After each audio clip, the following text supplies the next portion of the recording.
Hey guys, Drifter here. Welcome to Rogue Company In Depth. In today's episode, we're doing a guide on the main man himself, DIMA, the face of the game and one of the most popular characters. But in the very beginning of the episode, I do need to let you know that this video and series is sponsored by Hi-Rez, the makers of Rogue Company, and what they wanted from me was some good content to help you get better at the game and to help announce the fact that Rogue Company just went free to play a few days ago. You can click the link below in the description to download Rogue Company and play this game for free today on any console, PC, Xbox, Switch, PS4, pretty much any system it runs on. It's completely free, and I'd appreciate it if you download it just because it'll make me look like a good sponsor. And since I'm a horrible, evil, greedy snake of a YouTuber, I'm going to try to double dip.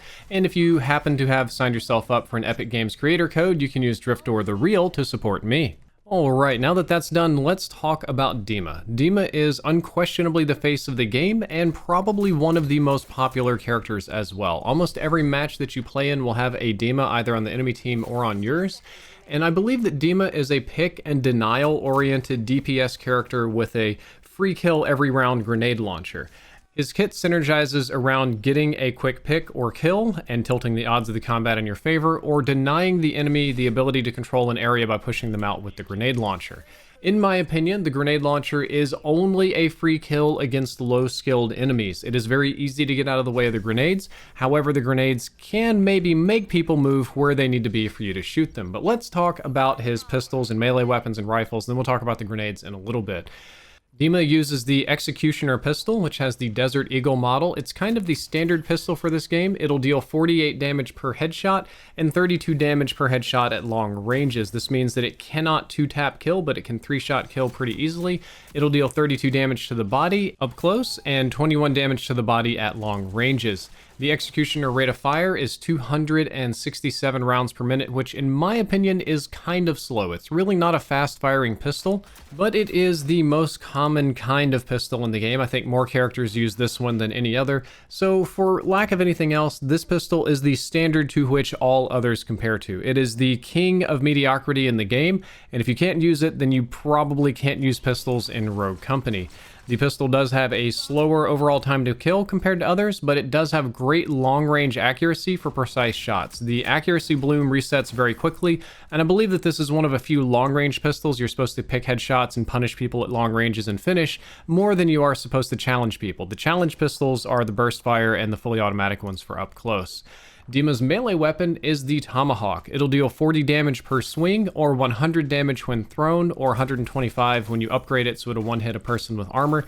It throws at 35 meters per second, which is overall pretty quick, and I think it's worth buying. I really enjoy having the combat axe with DIMA because I feel that his close range kit is kind of weak. He doesn't really have any perks or abilities that help me a whole lot close range, and he's got 2 assault rifles that are both geared toward longer range combat, so when people get up in my face with the DIMA, I have problems. And that's why I always try to have a combat axe handy. It's really nice to just be able to melee people into the ground with it, or to go for the insta-kill throw. It saved me more times than I can count. DIMA's first primary weapon is the ever so popular KA-30 assault rifle based on the real-life AK-47, and kind of like his pistol, the KA-30 is kind of standard for this game. It's kind of the normal AR, kind of the one that almost everything else is supposed to compare to, so let's take a look at its stats. The KA-30 will deal 29 damage to the head, decreasing down to 19 at long ranges. The body damage is 19 up close and 13 at long ranges, and I think this is kind of interesting in that the minimum damage that the KA-30 can do to the head is the same that it will do to the body, and that's not a whole lot of damage per shot. The rate of fire is 491 rounds per minute, which is slightly slower than average. It's not like crazy slow. It's not really a slow firing weapon, but it's also not a fast one. It's just barely below average in that regard, so just keep in mind, not a bullet hose. When you math this out to see exactly how it compares, the headshot time to kill is kind of fast for assault rifles. If you're getting headshots with the KA-30, you should expect to kill somebody faster than they can kill you in most engagements. There's a few crazy DPS weapons though. However, body shot time to kill is, again, pretty average for this game, if not maybe slightly slower than average, painfully average, perhaps you could say. So go for headshots with the KA-30 as much as possible. The range on this weapon, the optimal or maximum damage range is 18 meters, which is pretty good for an assault rifle, and the minimum damage range where you're dealing very little damage is 33 meters. This is kind of normal for assault rifles, but I do have to let you know that this is lower range than the MAMBA, which we're going to be talking about next. Reload time for the KA-30 is 2.3 seconds, which is normal for assault rifles and just normal for weapons in general in this game. And in my opinion, the KA-30 is his more consistent weapon. It's most players that you see playing DIMA are going to be using the KA-30. It's the standard for the game. It's very easy to use, very easy to master. And I do think the KA-30 is better for sustained fire situations. When you're really squaring off a guy 1v1 face to face, when you roll around the corner and face check him, the KA-30 is going to be the one you want to have. And I use the KA-30 in respawn game modes more than I do in one life game modes. Any kind of game mode like the King of the Hill where you have to respawn and capture the objective a bunch of times, I think it's way better for that because you're going to be spraying down multiple enemies at once. And I think the KA-30's real strength as a weapon is its relative accuracy. It's pretty easy to get reliably accurate long-range shots in. Its bloom resets pretty quickly, and it's average and simple enough to offer a lot of versatility in a lot of different engagements. It's not bad up close, it's not bad at long range, it's not bad at medium range, it's not bad at spraying, it's not bad at hip firing. It's really not bad at much of anything. It just doesn't excel at very many things. DIMA's second primary weapon is the MAMBA assault rifle, which is one of my favorites in the game. I use the MAMBA more often than the KA-30, even though I think I recorded more KA-30 for this episode, because I feel that it's a high skill, high risk, high reward kind of weapon, and it is a burst rifle, by the way. So for damage, the MAMBA will deal 23 damage per shot to the head, and 18 damage per shot to the head at very long ranges. Body shots will be between 15 and 12 damage, depending on how far away you are from the enemy. And the damage per shot on this is not very impressive. It's much less than that of the KA-30. And if you load this up in the practice range, which, by the way, the practice range is kind of an amazing place. It's a new feature they added. It's something you should totally check it out.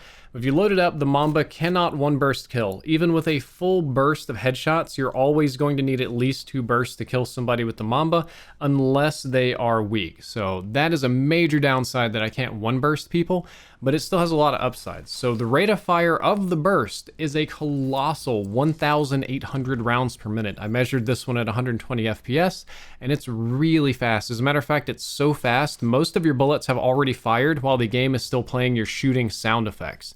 However, the burst delay is very significant at 283 milliseconds. That is not a small burst delay, and given the fact that you can't one burst people, that's a pretty huge penalty to add on top of anything that you've got going on when it comes to time to kill. That means that all the mathematical time to kill values for this weapon are going to be lackluster because of the burst delay. Headshots, body shot, ranges, whatever. Mathematically, the time to kill is not going to be very good. However, I still think the MAMBA is very good because it has an extremely high initial burst damage. So you can peek and shoot and you can deal like 90 plus damage to somebody in an actual instant. And this works very well when you're peeking or trading, when you're popping your head up from around a box, when you're only going to show yourself around a corner for a split second and get a trade off, when you're doing covering fire for a teammate and you only need to like a little tickle damage to kill. This initial extremely high burst damage can be very, very valuable. And the weapon has excellent range. Its optimal or maximum range is 27 meters, and its minimum damage range, the range at which we're hitting like very little damage at all, is still really far out there at 37 meters. These are ranges where you're not really going to even want to engage people with assault rifles, so it's going to deal pretty consistent damage over almost all ranges, and this is longer than the KA-30. Reload time is 2 seconds, which is a little bit fast for assault rifles, but a little bit slow for burst weapons in this game. So reload speed is going to be comparatively slower. And in my opinion, the MAMBA is the harder to use of the two weapons, but it's more rewarding against good players. Good players are going to take cover. Good players are going to trade kills. Good players are going to do little peeks. They're going to see how good you are. They're going to kind of feel out your skills. And I think if you're using the MAMBA, all of your damage trading, all of your corner peeking, and your ability to get a lot of damage on an enemy who's weak to finish them is going to be way higher. Because if an enemy's only taken like 15 damage, that's still a one burst kill with the MAMBA, so you only need to tickle them, and you only need to keep your mouse crosshairs over them for a split second to down them with the MAMBA. Anytime somebody wants to peek you, you can peek them right back and just dump truck them with headshots. If people want to trade damage, you can do that very effectively. I think it's a really good weapon against high skill enemies, maybe a little bit less so against dummies that are just going to bum rush you. Now let's talk about DIMA'S active ability, which is his MIRV grenade launcher, MIRV. This is the one that he's most known for, and It's essentially a sticky cluster grenade. It'll stick to walls or people and then blows up and splits into 3 parts, or 3 clusters, or 3 smaller grenades, or whatever it is that you want to call it. The cluster radius, or the radius of each individual smaller grenade, is about 3 meters, and the cluster damage is 90. That's 90 per grenade, so that'll be 270 total if they all hit. And of course, they won't all be in the same spot. They'll spread out, so it'll probably cover closer to 5 or 6 meters in radius. This ability can be shot really far and really accurately. If you use the built-in guidelines, you can put it on pretty much any surface. You don't even have to necessarily master the skill so much, just so long as you can see that nothing is obstructing the arc. Now, the MIRV grenade launcher in the Rogue community is known as the free kill every round weapon, that bad players use DIMA, and that this is OP and this is broken and it's too easy. But in my opinion, it's not a free kill unless you're going against pretty bad enemies. It's not going to work against good players because there's a countdown. The grenades just don't hit and pop and insta-kill. They hit, they stick, you get an indicator or a countdown. Most of the time, any player with more than 2 or 3 brain cells to rub together is going to be able to roll out of the way or slide out of the way and not die to the grenades. So what this is actually for is for you to push good players out of cover so that you can have a gunfight with them. The idea behind it is if you need to push an objective and an enemy has a really powerful head glitch on a wall or some piece of cover, what you want to do with the grenade launcher is shoot behind them or beside them to force them to move some kind of direction so that you can either advance on the objective or force them into a gunfight. You should not waste your sticky grenades on floors or trying to hit bodies or shooting them directly at a big cluster of people. In my opinion, they work much better as a sort of corralling or cattle dog kind of tool to push people around. And I think that sticking it to high walls or ceilings or sometimes the back of cover will work way, way better. I love putting it about 8 to 10 feet off the ground and maybe at a goofy angle because people will see it and they'll instinctively move away for it, but then the grenade blows forward and toward them, and the higher up you put the grenade, the further those little clusters will spread and bounce, so the more likely you are to get hits. If you do it this way, you're less likely to get one-shot kills, but you'll deal 90 damage to somebody and make them one-shot with pretty much every weapon in the game. And I think that good grenade launcher placement is what separates the pro DIMA'S from the peasant DIMA'S. So really take some time to think about this, think about where you want to stick them, where you want them to bounce to, and your objectives with the grenade launchers, because what you really want to do is make an enemy choose between dying to the grenades or rolling out of cover and having a gunfight with you. DIMA'S passive is very simple, and that's that you reveal downed enemies to your team. Anytime you as DIMA down an enemy or get downed by DIMA, then that person will be revealed to the enemy team, just like Dallas's scan. You can see the red outline. And I think that this passive is almost as strong as his active since it telegraphs a lot of information to your team. Your team will pretty much instantly know that you got a kill, where the kill is, and based on the person's crawling or animations, you'll know where they're going to get a res or if they're getting resed. And it just telegraphs a lot of information really quickly, and I think it's very valuable. It lets your team decide where to rotate, where to move in to finish the kill or not, or what to do. I think it's honestly really good. When it comes to DIMA strategies, I usually prefer to buy a Tomahawk on level 1, and I usually don't upgrade the pistol. I don't enjoy the pistol a whole lot, there's nothing wrong with it, but it's not my bread and butter, and for what it's worth, I'd rather have a powerful melee weapon or a throwing one-hit kill. And most of my upgrades go into primary weapons or extra grenades, not as much for perks on DIMA since he's pretty stacked to begin with. And in my opinion, I prefer in one life modes, any sort of respawn, bomb plant, or defuse kind of thing. No respawn, bomb plant, or defuse. I'm going to use the MAMBA. People are going to play these modes more conservatively. People are going to go for peaks and trades, and as we discussed, the MAMBA is really good for that. But if we're going to be respawning, if we're going to be playing that King of the Hill mode, if we're going to be anything that involves respawns whatsoever, or maybe against the super aggressive team, the KA-30 is going to be the better pick. When it comes to picking your equipment, in my opinion, if you're playing bad players, get a frag grenade. Just have more lethal, something else to roll them out of the corner, push them out of the way. Just go ahead and screw them up. But if you're playing good players, that's not going to work. Good players are going to necessitate an EMP grenade to destroy their equipment, to break the shields, their trophy systems, all that kind of stuff, and prevent them from using abilities. And besides, you already have a grenade launcher, so you don't necessarily need multiple grenades. You might need more utility out of the EMP. My favorite perks on DIMA are nimble hands, so that I can reload and swap weapons quickly, since he's always swapping back and forth between his launcher or the melee weapon when people get close. I find that very useful. Replenish, so that I get more bullets in my gun upon downing people. That's just one that I love on almost every character. And of course, life drain. When I do down somebody, I get all my health back, which makes the trading even better with the MAMBA.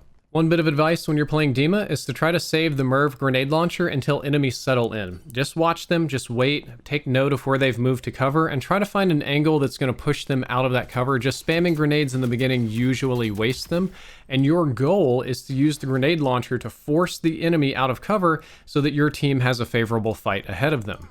When it comes to weaknesses, DIMA has less weaknesses than Scorch overall. Number one is that the grenade launcher is easy to dodge. As we discussed, you're not going to get that many free kills with it, but it's more of a utility tool. And number two, his weapons aren't particularly high in DPS. Because of the burst delay on the MAMBA, it's less high in DPS. The pistol's nothing special. The Tomahawk is not the strongest melee weapon. The KA-30 is the most average weapon in the game. Outside of the grenade launcher, DIMA doesn't really have anything that instantly blows people up or is notably better than what other characters have. So do keep in mind that if you're playing a super aggressive or talented enemy team, that you might find yourself down and out in the weapon category. Guys, that is all for this episode of Rogue Company in Depth. I hope that you enjoyed it. I hope that you learned something useful. And if you did, don't forget to like, favorite, and subscribe. Or download the game, because that makes me look like a great sponsor. Drifter out.